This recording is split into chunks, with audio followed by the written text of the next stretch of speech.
우리 옆에 분 한번 인사하도록 하겠습니다. 잘 나오셨습니다. 잘 나오셨습니다. 큰 은혜 받으십시오. 은혜 받으십시오. 우리 내일 저녁부터 우리 부흥회가 시작됩니다. 우리 작년에는 못했지만 올해부터 또 새롭게 부흥회로 우리 이 한 해를 시작하려고 하는데, 은혜 받을 때 은혜 받아야 될 줄 믿습니다. 우리 모든 성도님들 함께 나와서 은혜의 잔치 가운데에 이번에는 꼭 우리 스스로가 먼저 은혜 받을 수 있는 복된 우리 귀한 부흥회가 되기를 주의 이름으로 간절히 축복합니다. 아멘. 우리 옆에 분 한번 인사하도록 하겠습니다. 내일 저녁에 꼭 보제이. 내일 저녁에 꼭 뵙겠습니다. 네, 은혜의 잔치가 베풀어졌는데 우리가 자원해서 참여하셔야 돼요. 은혜롭게 참여하셔야 됩니다. 저는 뭐 나이는 어리지만은 항상 배울 때는 은혜 받을 준비를 먼저 해야 됩니다. 기도로 준비해야 되는 게 있고 믿음으로 준비하는 것들이 있어요. 또 헌신으로 준비해야 됩니다. 마음 가운데 열린 마음으로 주님의 말씀 어떻게 임할지 모릅니다. 어떤 순간 우리 스쳐가는 말씀 한 마리라도 우리의 영혼이 살고 우리 가정이 살고 우리 심령이 살고 우리의 소망이 되신 주님을 만날 수 있는 은혜의 우리 귀한 부흥회가 되기를 주의 이름으로 간절히 축복합니다. 할렐루야. 오늘 본문의 말씀을 통해서 믿음 위에 자기를 건축하라라는 제목 두 번째로 우리 말씀을 나누도록 하겠습니다. 유다서는 야고보의 동생인 유다 사도가 이 편지를 쓴 내용입니다. 이 유다는 예수님의 친동생이었습니다. 친동생이기 때문에 야고보서도 마찬가지고 유다서도 마찬가지지만 이 두 서신서가 예수님의 친동생이 있었기 때문에 두 서신서의 특징이 있습니다. 그게 뭐냐면 제일 짧아요. 아주 이렇게 분량이 짧지만 그런데 내용은 굉장히 엄하고 굉장히 세게 몰아가기도 하고 구중도 아주 세게 그렇게 다른 사도들에서 찾아볼 수 없는 엄한 어조로 경고하고 권면하고 있는 내용이 야고보 사도죠. 또 유다 사도의 편지의 글입니다. 우리가 앞전에 살펴보지 않았지만 유다서 전체를 보면 교회의 상황이 어떻게 되었냐면 교회가 안쪽으로는 이단이 들어오게 되었어요. 이단 사상이 들어옴으로 말미암아 진리가 혼동되는 일들이 일어나게 되었습니다. 또한 그 진리를 붙들고 온전히 살아가던 성도들 중에는 외부적으로 박해가 너무 심하다 보니 그만 배교하는 성도들도 있고 또 믿음을 포기해버린 성도들도 있게 되는 것이죠. 그로 말미암아 이제 결론 부분에 유다 사도가 믿음의 성도들에게 뭐라고 얘기합니까? 믿음 위에 자기를 건축하라, 세워나가라. 이 건축용어로 말하고 있는 것을 보게 됩니다. 믿음 위에 자기를 세워나가는 것이 무슨 의미일까요? 어떤 의미일까요? 위기 가운데 무엇을 선택해야 될지를 유다 사도가 교회를 향해 편지하고 있는 글을 보게 되지요. 헨리 블랙커비라는 사람이 이런 말을 합니다. 위기가 닥칠 때에 내가 하는 행동은 하나님에 대한 무엇을 믿는지 보여준다 라고 되어 있죠. 위기가 닥칠 때 내가 하는 행동은 하나님에 대해 무엇을 믿는지 뭘 한다고요? 보여주는 모습들이 된다는 거예요. 위기가 닥쳤습니다. 진짜 믿는다면 믿는 자의 행동과 말과 생각과 선택이 일어나게 된다는 말이죠. 그런데 내가 주님을 믿지 않고 믿는 흉내만 내면 어떻게 됩니까? 주님이 드러나는 것이 아니라 주님 외에 다른 의, 자기의 의와 자기의 생각과 자기의 경험과 자기의 전략이 드러날 수밖에 없는 것을 말해주고 있지요. 그로 인하여서 위기가 닥칠수록 성도는 우리가 믿는 주 예수 그리스도가 온전히 드러나야 될 줄 믿습니다. 주님이 드러나게 하셔야 되는 것이죠. 그로 인하여 이 믿음 위에 자기를 세우라는 말은 바로 이 믿음의 기초석이신 주 예수 그리스도 위에 나의 신앙, 나의 가정, 나의 직장, 나의 산업, 나의 모든 것들, 나의 길까지도 그 위에 세우라는 것입니다. 그 위에 세우라는 말이 뭐예요? 고린도전서 3장 11절 말씀에 이런 말씀이 있습니다. 이 닦아둔 것 외에 능히 다른 터를 닦아둘 자가 없으니 이 터는 곧 예수 그리스도다라고 되어 있어요. 이 터, 이 믿음의 기초석 되는 터가 누구라고 말하고 있습니까? 예수 그리스도, 그분이라는 말을 이야기하고 있죠. 그렇습니다.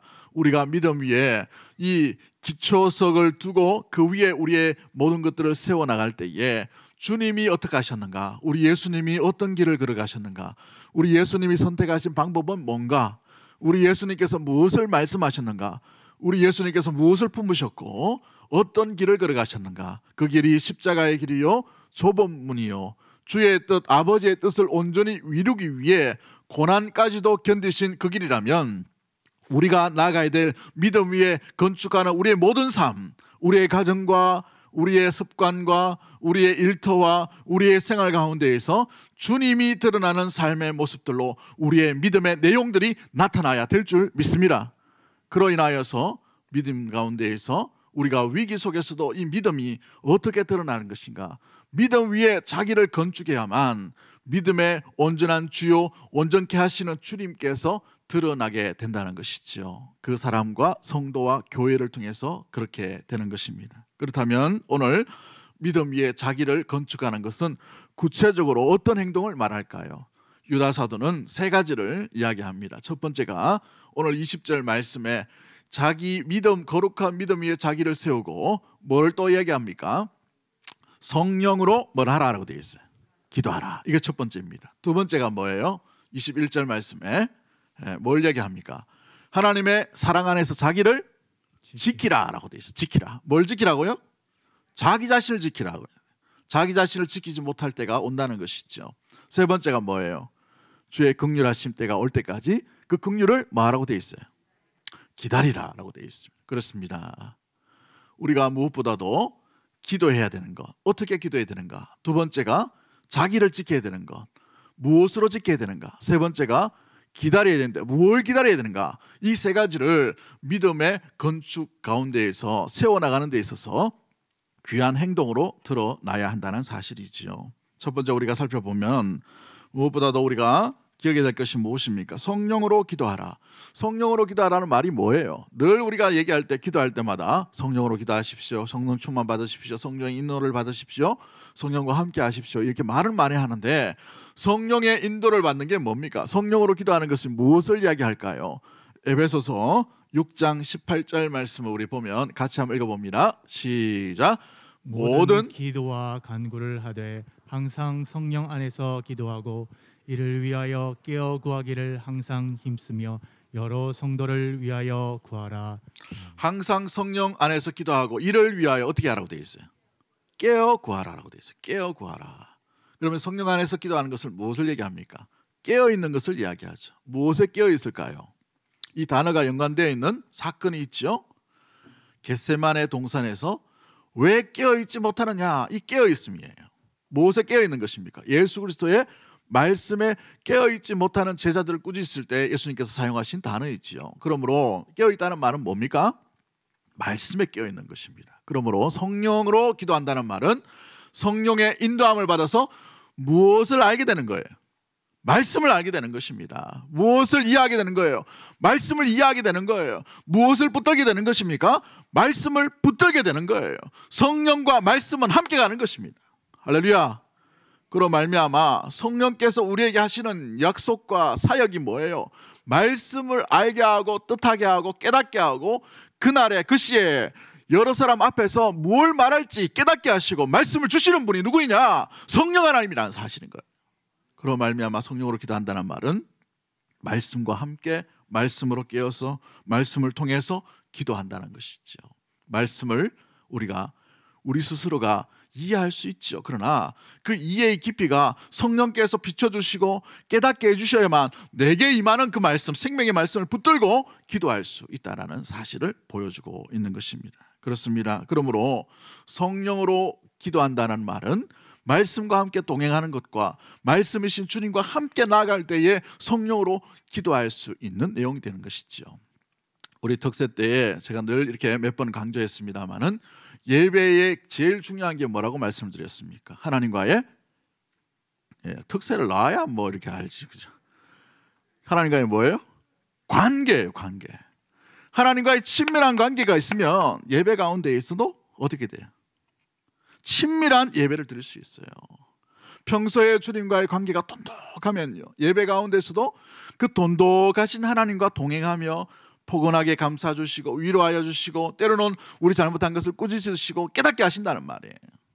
평소에 주님과 함께 관계가 너무나도 투철하면 어떻게 됩니까? 주님께서 함께하는 것을 계속해서 느낀다는 거예요. 에녹을 한번 보십시오. 동행할 때 가장 많이 드는 단어가 에녹과 하나님과의 관계이죠. 300년 동안 주님과 동행하였습니다. 하나님과 동행하다가 어느 날 하나님께서, 제 상상력입니다, 너무 좋은 거예요. 이 에녹이 하나님과 동행하는 것이 너무 좋다 보니까 야야 니는 오늘 막 네 집에 가지 말고 내 집에 가자고 데려가신 거예요. 산채로. 그죠? 요거는 성경에는 없습니다만은, 그죠? 하나님 앞에 제가 상상을 해보니까 하나님 얼마나 좋으셨으면 300년 동안 동행했어요. 여러분 300년 동행이 쉽습니까? 여러분 집에 한 20년 같이 사신 분 있잖아요. 30년 같이 사신 분 있잖아요. 동행하시는데 어때요? 여러분이 마음에 때로는 좋기도 하고 뭐 싫기도 하고 불편하기도 하고 몇 년 살다 보니 의리로 산다 뭐 이런 분들이 있더라고요. 그죠? 근데 이 의리도 이 사랑이죠. 사랑. 그죠? 깊은 사랑입니다.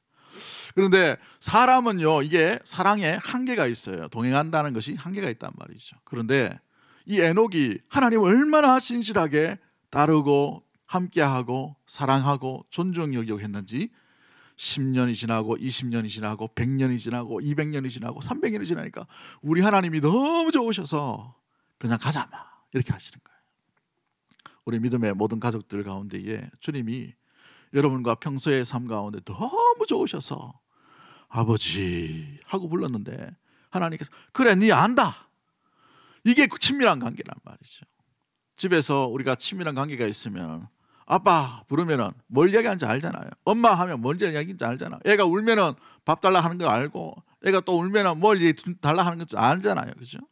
이 친밀한 관계 가운데 있을 때에 그 친밀함 속에서 성령의 인도를 받으면 말씀이 이해가 되고 주님의 뜻이 무엇인지 알게 되고 주님의 방향이 어떤 길인지 알고 주의 일하심이 보여지게 되는 거예요. 그런데 일반적인 관계 가운데 있어 하나님과의 관계가 틀어져 버렸어요. 관계에 친밀도가 없습니다. 그런데 기도하면 하나님께서 나타나시겠어요? 친밀한 가운데 들어주시겠습니까? 응답해 주시겠어요? 친밀함이 깊을수록 친밀하신 하나님의 능력이 나타나고 친밀하신 하나님의 인도하심이 성령께서 우리에게 비춰주시는 말씀으로 드러나게 되는 줄 믿습니다. 그 친밀한 관계에서 여러분이 성령으로 인도함을 받고 깨어서 기도할 때에 말씀이 떠오르는 거예요. 말씀을 붙잡게 되는 겁니다. 오늘도 하나님께서 이 말씀으로 나를 위로하시는구나. 이 말씀을 붙들고 나가라 하시는구나. 이 말씀 때문에 분별하고 세상 가운데에 죄와 섞이지 말고 주님과 동행하라 하는구나 라는 것을 알게 되는 것이죠. 성령으로 인도한다는 것은 여러분 그러므로 말씀과 함께 동행하는 것이고 말씀의 인도함을 받는 것이죠. 초대교회는 그래서 가장 많이 기도했던 기도의 방법이 뭐냐 하면 시편을 인용하면서 기도를 했어요. 최근에 어느 책에 아주 재미있는 책이 하나 발간이 됐는데 기도에 관한 책입니다. 유진 피터슨이라는 목사님이 쓰신 책인데 보통은 기도에 관한 책을 쓰면은 뭘 제일 많이 쓸까요? 기도 응답받는 비결. 어떻게 하면 하나님의 음성을 듣는가? 어떻게 하면 기도의 응답에 효과적으로 반응을 할까? 주의 응답하심이 오는 비결 뭐 이런 것들로 많이 씁니다. 그런데 이 책 제목이 독특해요. 하나님께 응답하는 기도라고 되어 있어요. 책 제목이 응답하는 기도. 누가 응답하는 거예요? 기도자가 응답하는 기도입니다. 초대교회의 기도가 어떤 기도였는지를 이야기하면서 이 책을 쓰셨더라고요. 그 책의 내용을 보면 초대교회의 성도들은 기도할 때에 기도의 내용과 기도 제목을 어디서 찾는가? 자기의 일상생활에서도 찾습니다만은 먼저 일상생활에서 찾는 것이 아니라 하나님의 말씀을 근거해서 그걸로 인하여서 자기의 일상생활 가운데 주님 앞에 요청하고 간구하고 오히려 그 말씀으로 인하여 하나님 앞에 나아가는 응답을 하면서 하나님 앞에 기도한다는 것이죠. 예를 들어서 설명을 하면 이렇습니다. 시편 23편 우리가 잘 외우는 말씀이죠. 여호와는 나의 목자이시니 내게 부족함이 없으리로다 이렇게 말합니다. 그러면 이 말씀을 붙들고 어떻게 기도하냐 하면 하나님께서 나의 목자가 되어주심이라여 감사합니다. 나의 목자이시기에 나를 인도하시는 분이 하나님이신 줄 믿습니다. 오늘 하루도 주님께서 나를 인도해 주실 것을 믿고 주님만 의지하고 오늘의 삶을 주께 맡기고 나아갑니다. 어떤 일이 벌어질지 모르겠지만 안전하게 지켜주시고 피할 바위처럼 오직 하나님만 의지하며 하나님께만 있음을 알고 주만 붙들고 나아갑니다. 주여 함께하여 주시옵소서. 어떤 일이 있어요. 어떤 중요한 일이 있습니다. 그러면 나를 피할 바위에 숨기시고, 그죠? 안전한 거처에 아름답게 이렇게 피난처로 만들어 주시는 그 하나님, 그로 인하여서 내가 주님을 의지합니다. 주님을 붙듭니다. 주님이 일하신 분인 줄 내가 알고 고백하오니 오늘 이 사건과 이 일 가운데에 주님께서 나의 안전한 피난처가 되어 주심을 믿습니다. 응답하며 기도하는 것이죠. 응답하며, 그죠? 내가 사망의 음침한 골짜기로 다닐지라도 해를 두려워하지 않을 것은 주께서 나와 함께 하심이라. 하나님, 질병 가운데 있습니다. 고통 가운데 있어요. 이 질병, 이 마음의 병, 누구에게 하소연할 수도 없고 누구에게 표현할 수도 없는 마음의 질병입니다. 고통입니다. 주님께서 나를 무엇보다도 사망의 음침한 골짜기에서도 나를 인도하심을 믿고 믿음으로 주의 팔과 주의 무엇보다도 옷자락을 붙잡으니 주여 안전하게 가게 하시고 인도하여 주시고 함께하여 주심을 믿고 나아갑니다. 주여 도와 주시옵소서. 물질이 부족합니다. 생활 가운데에서 먹을 것이 없어요. 그럴 때에 여호와는 나의 목자시니 내게 부족함이 없으리라. 부족함이 없게 만드시는 하나님, 내 삶 가운데 채우시는 하나님을 믿고 정말 필요한 이 물질이 있습니다. 이 물질이 주님으로부터 채워짐을 믿고 오늘 이 하루를 견디며 내일 하루를 살아갈 수 있는 믿음의 성도, 주님께서 주시는 백성이 되게 하여 주옵소서. 이렇게 응답하며 기도하는 거예요. 할렐루야. 여러분, 그렇습니다. 우리가 간구할 때에 때로는 달라고만 기도할 때가 있죠. 때로는 채워달라고만, 우리 입장에서만 드리는 기도가 너무나도 많은 거예요. 그러나 성숙한 기도는 하나님 앞에 우리의 믿음의 고백을 드리고 우리의 말로 표현을 하며 주님께서 만나주신 그 흔적을 붙들고 체험의 신앙을 가지고 나아가는 것이 진정한 예배요, 진정한 성령의 인도함을 받는 아름다운 기도의 삶의 모습이죠. 응답하며 주님 앞에 기도할 수 있는 성령의 인도함을 받는 믿음의 모든 가족들이 되기를 주님의 이름으로 간절히 축복합니다. 아멘. 두 번째로 우리가 기억해야 될 것이 무엇입니까?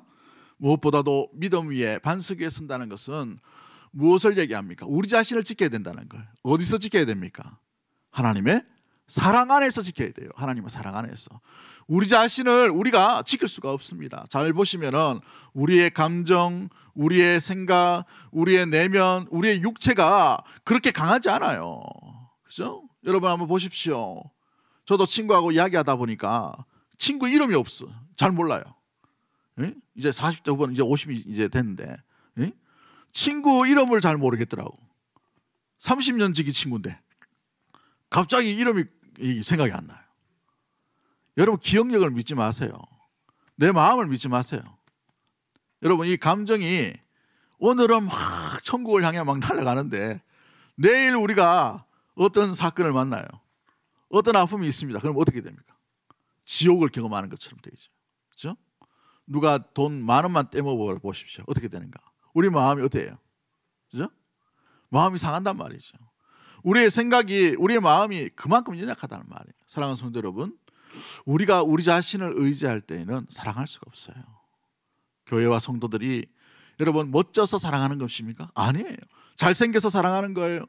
뭔가 부유해서 사랑하는 것입니까? 뭔가 갇혀있기 때문에 사랑하는 것입니까? 뭔가 예의가 있기 때문에 사랑하는 거예요? 아니에요. 하나님의 사랑으로 많이 사랑할 수 있는 것이 바로 교회여 성도인 줄 믿습니다. 아멘. 그로 인하여서 우리가 주님의 사랑의 공급을 받아야 되는 거예요. 이 사랑의 공급을 받지 못하면 어느 누구도 사랑할 수가 없다는 것이죠. 사랑하는 성도 여러분, 그래서 교회와 성도는 언제나 은혜 가운데서 하나님의 사랑을 잊지 않도록 하셔야 돼요. 내가 받은 사랑이 뭔가, 내게 주신 그 사랑이 어떤 것인가, 그 의미를 잊어버리면 누구도, 내 가족이라 하더라도 내 자녀라 하더라도 사랑을 잃어버릴 수가 있다는 말이죠. 사랑할 수가 없어요. 우리 스스로는 사랑할 수가 없습니다. 하나님의 사랑 안에 그래야만 우리가 사랑 가운데 우리 스스로를 지킬 수 있고 이웃을 사랑할 수 있고 이웃을 도울 수 있고 이웃 가운데에서 사랑으로 품을 수 있는 일들이 일어나게 되는 것이죠. 여러분 힘으로 사랑하려고 하지 마십시오. 하나님의 사랑, 그 사랑으로 인하여 그 사랑을 붙들고 그 사랑 안에서 우리 스스로를 지키며 이웃을 사랑할 수 있는 믿음의 모든 가족들이 되기를 주의 이름으로 간절히 축복합니다. 아멘. 여러분, 얼마나 많은 교회들이 고통을 당하는 이유가 뭡니까? 한국 교회뿐만 아니라 수많은 교회들이 왜 어려움 가운데 있나요? 부흥하지 못해서 고통받는 게 아니에요. 부흥하는 교회가 더 힘들어요. 요즘은 보니까 5,000명, 10,000명, 20,000명, 30,000명 모이는데 더 힘든 그 이유가 뭐예요? 그 안에 사랑을 잃어버렸다는 거예요. 그렇죠? 에베소 교회를 보십시오. 어마어마한 규모입니다. 그 어마어마한 규모의 그 교회가 우리 계시록에 예수님으로부터 무슨 질책을 받고 있습니까? 처음 사랑을 잊어버렸다라고 되어 있죠. 앞에 있는 건요, 뭐 이단을 이기고 역사를 일으키고 부흥케 하고 예수님의 관심이 없어요. 첫사랑을 잃어버렸다는 거예요. 사랑이 없는 교회에 주님의 사랑이 빼앗겨버리고 잊어버리고 놓쳐버리고 무엇보다 그 사랑 가운데 거하지 못함으로 말미암아 내가 토하리라 라고 말씀하시죠. 어마어마한 말씀을 우리 예수님께서 하시는 것을 보게 됩니다. 그 어떤 것도 빼앗기지 말아야 될 것이 바로 하나님의 사랑인 줄 믿습니다. 그 사랑 안에 거할 때에 우리가 이웃을 사랑할 수 있게 되고 가족도 마찬가지죠. 우리가 인간적인 정으로 사랑할 수 있는 게 아니에요. 부모 자식 간에 있다고 하더라도 진정한 성도의 사랑은 하나님의 사랑으로부터 시작됨을 항상 잊지 않는 우리 믿음의 모든 가족들 되기를 주의 이름으로 간절히 축복합니다. 그러기 위해 하나님으로부터 오는 이 거룩한 사랑을 지속적으로 받을 수 있는 우리 사랑하는 주의 백성, 주의 몸된 교회가 되기를 주의 이름으로 간절히 축복합니다. 백세의 철학자 우리 김형석 교수라는 분이 있죠. 2, 3년 사이에 제일 많이 한국에서 이슈가 된 그 어떤 멘토 또 철학자, 강의자입니다.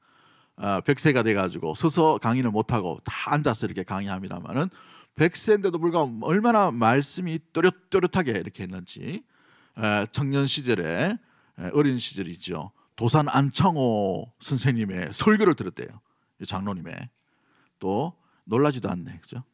조만식 장로님의 기도 이야기를 듣고 자기 고향의 선배가 김일성이랍니다. 이상하게 변해와가지고 왔지만, 그죠?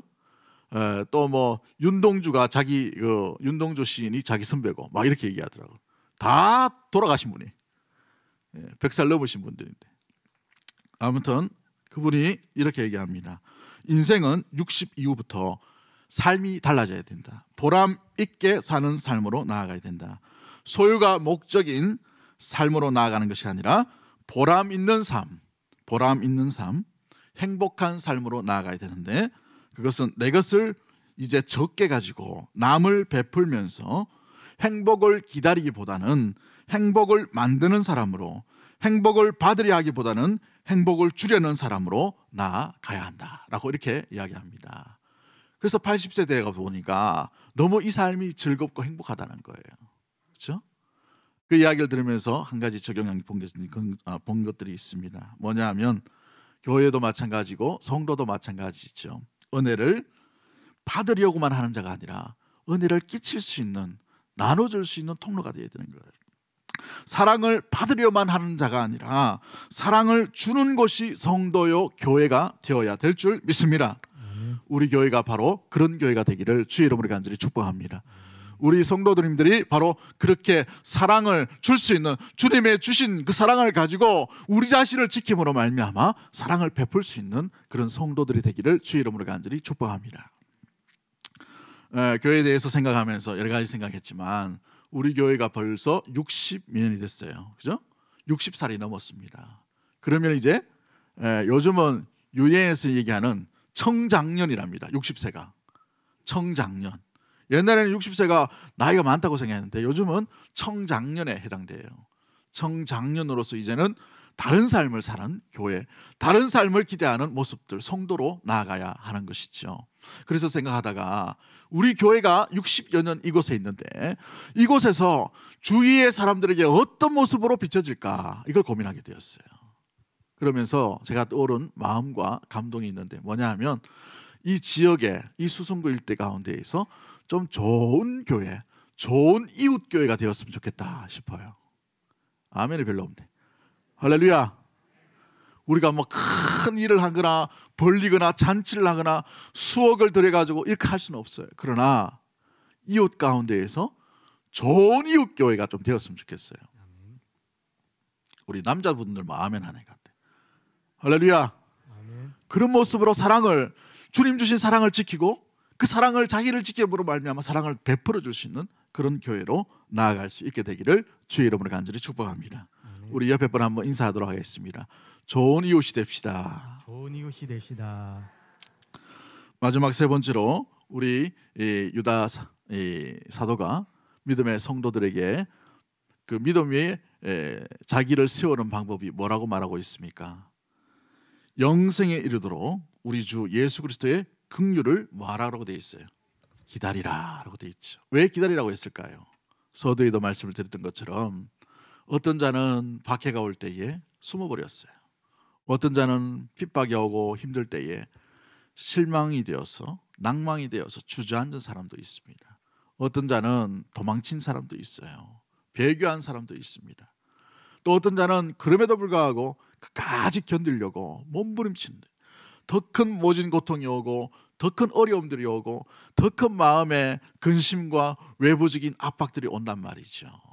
그럴 때에 유다 사도가 그 믿음 위에 자기를 건축하는 방법으로 행동이 뭐라고 되어 있습니까? 기다리라고 되어 있어요. 뭘 기다리라고 되어 있어요? 긍휼을 기다리라고 되어 있죠. 야고보서 1장 4절 말씀에 인내를 온전히 이루라. 이는 너희로 온전하고 구비하여 조금도 부족함이 없게 하려 함이라 라고 되어 있어요. 조금도 부족함이 없도록 만드는 방법이 인내라는 방법이죠. 왜 그렇습니까? 주님이 보고 계시는 것이죠. 주님께서 듣고 계시는 거예요. 주님께서 느끼고 있다는 거예요. 여러분, 교회가 아프고 성도가 아프고 핍박을 당하면 누가 더 아프겠어요? 교회의 주인이신 주님이 제일 아프신 거예요. 주님이 눈물 흘리시면서 중보하고 계시고 안타까워하시는 거예요.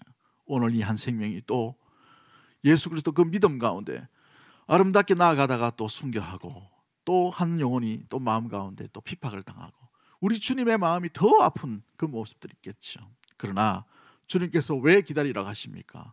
그 기다림 가운데에 생명의 면류관으로 세상이 줄 수 없는 놀라운 칭찬과 영광과 존귀를 그 심령과 그 성도와 그 교회에게 베풀어 주시기 위해 긍휼을 기다리라라고 말하고 있죠. 주님이 오신 날이 얼마 남지 않았다는 것을 말씀해 주고 있는 거예요. 주님께서 보고 계신다는 거예요. 주님께서 지켜보고 계시는 것이고 주님께서 다 계산하고 있다는 거예요. 얼마나 많이 참았는지, 얼마나 많이 인내했는지, 얼마나 많이 견뎠는지, 얼마나 많이 울었는지, 얼마나 많이 참았는지 간에 그 참은 가운데에서 주님께서 다 보고 계신다는 사실이. 주의 긍휼이 임할 그때까지 사랑하는 성도 여러분, 여러분이 남겨진 그 고난의 현장 가운데에서, 아픔의 현장 가운데서, 억장이 무너지는 아픔 가운데서도 끝까지 남겨진 자로 참고 인내하며 주님과 함께 주와 동행하는 믿음의 반석 위에 서는 우리 귀한 믿음의 성도들이 되기를 주의 이름으로 간절히 축복합니다. 아멘. 성원교회라는 교회가 있습니다. 서울에 있는 교회인데 장재효 목사님이 개척하신 교회입니다. 오래전 개척하셨는데 한국 사회가 매우 불안하고 어려울 때였죠. 수많은 어려움이 있었습니다. 그래서 겨우 한 칸을 이제 마련해서 성도 몇 명과 함께 이제 교회를 이제 세우게 되었어요. 권리금을 주고 난 뒤에 그 자리에다가 교회를 세우게 됩니다.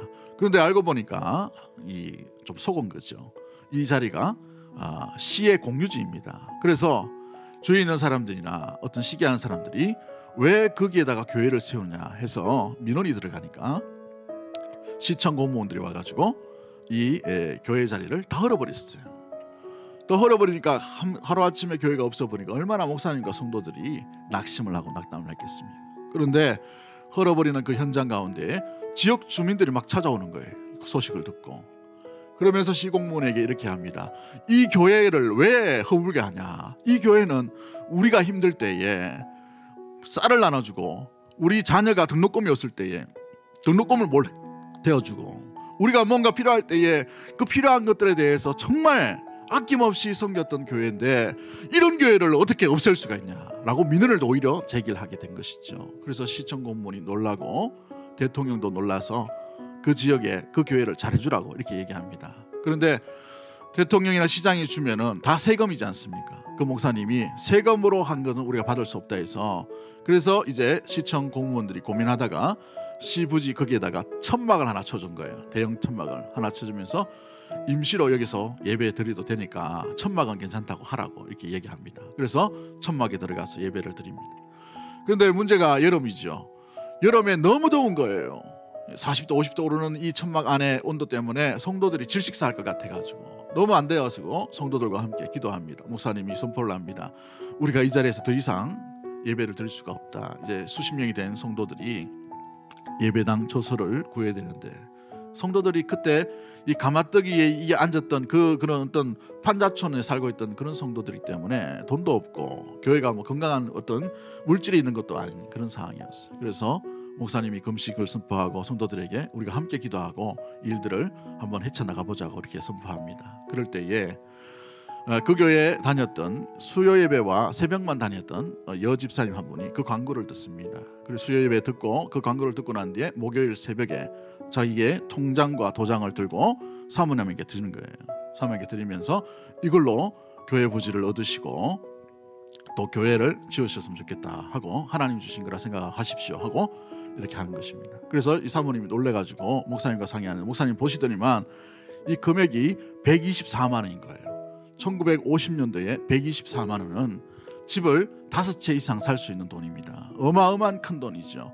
놀라가지고 목사님이 이건 우리 교회 성도도 아니고 이웃교회 성도인데 이웃교회 헌금해야 되지 왜 여기다가 헌금하냐, 이 돈은 받을 수 없다 해서 돌려주라고 하는 겁니다. 그래서 사모님이 가서 그 집을 찾아서 통장을 돌려주게 된 것이죠. 그러니까 이 여집사님이 나는 하나님께 드렸기 때문에 이 돈은 내 것이 아닙니다 라고 이렇게 거부를 합니다. 아니라고, 우리 목사님 절대 받으면 안 된다고 해서 다시 돌려드립니다 하고 돌려주고 난 뒤에 오고 가고 이런 일들이 몇 번 있었어요. 그런데 이 교회에 여러 사람들이 이 가정의 형편을 알게 되었습니다. 그 형편이 뭐였냐면 남편이 미군 부대에 근무했는데 그 미군 부대에서 근무하다가 트럭이 후진하다가 이 남편을 깔고 지나가 버렸어요. 그래서 적사해 버린 것이죠. 그래서 미군 부대에서 남편 목숨값으로 124만 원을 보상해 준 겁니다. 남편 목숨값이고 두 자녀의 아버지의 목숨값이라는 거예요. 그러니까 이 여인이 2년 전에 그 일을 당하고 난 뒤에 이 돈을 쓸 수가 없는 것이죠. 남편의 목숨값인데 도저히 쓸 수 없어서 그것을 광고를 듣고 하나님이 이 바치라 하는 것다 싶어서 그걸 드리게 된 것입니다. 그 이야기를 듣고 목사님이 사회를 듣고 난 뒤에 더 마음이 안타깝고 더 눈물 나는 돈이기 때문에 더 이상 받을 수 없다 해서 5번이나 무려 거부를 합니다. 그러니까 이 5번 거부할 때도 이 여집사님이 정색을 하면서 이것은 하나님이 내게 주셔서 마음을 주셔서 이걸 드린 거기 때문에 제가 받을 수가 없습니다 라고 또 거부하게 된 것이죠. 그리고 난 뒤에 성도들 수십 명 있는 그 성도들에게 이제 이 사연을 이야기합니다. 제가 이 돈을 받았습니다. 그러나 이 돈을 쓸 수가 없습니다.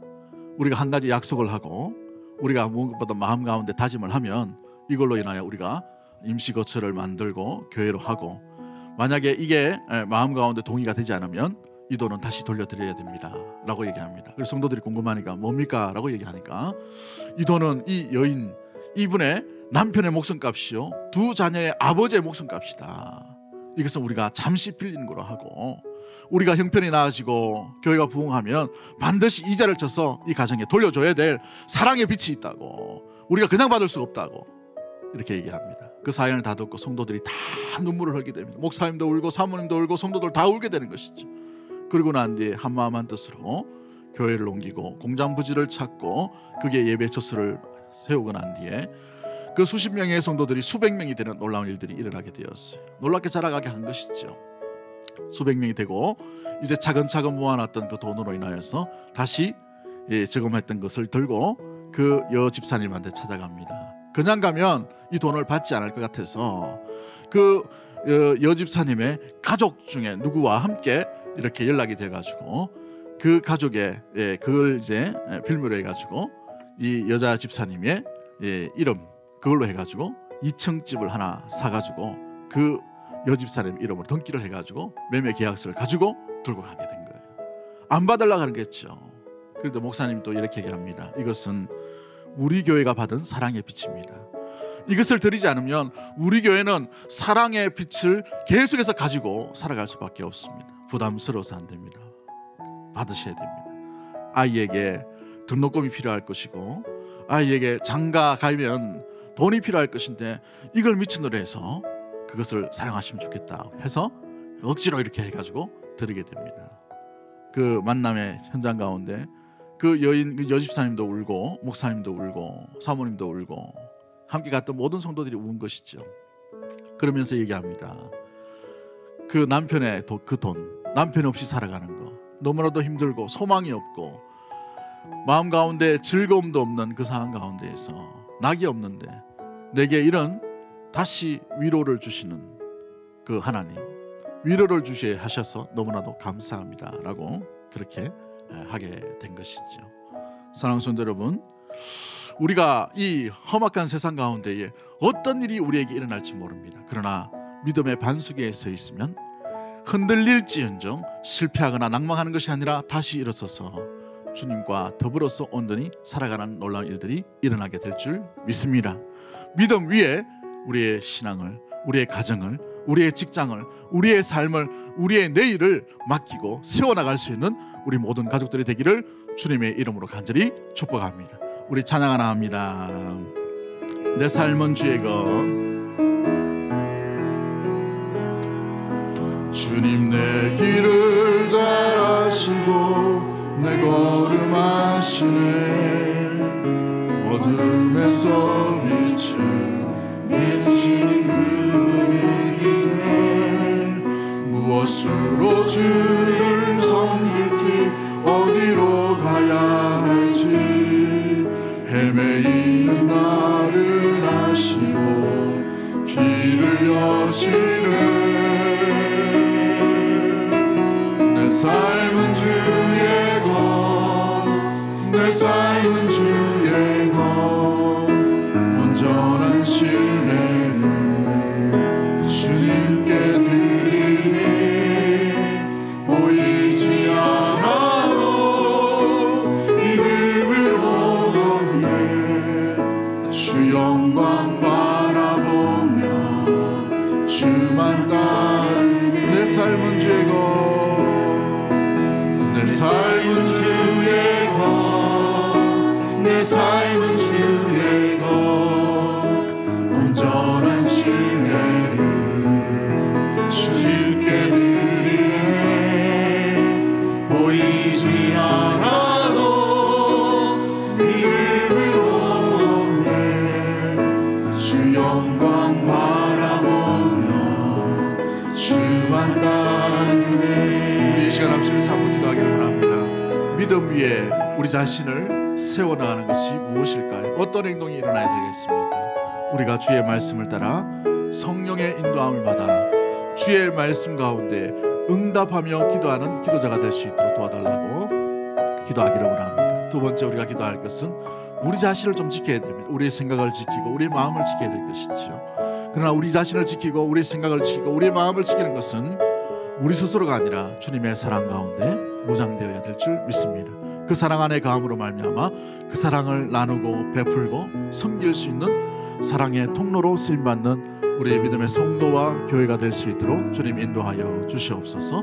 또한 주님께서 주시는 이 하나님께서 주시는 이 시간과 이 환경 속에서도 고통과 절망이 있지만 그러나 주의 도우심과 주의 응답하심과 주의 합력하여 선을 이루심을 믿고 주의 긍휼을 기다리며 인내하는 자로 나아가기를 원합니다.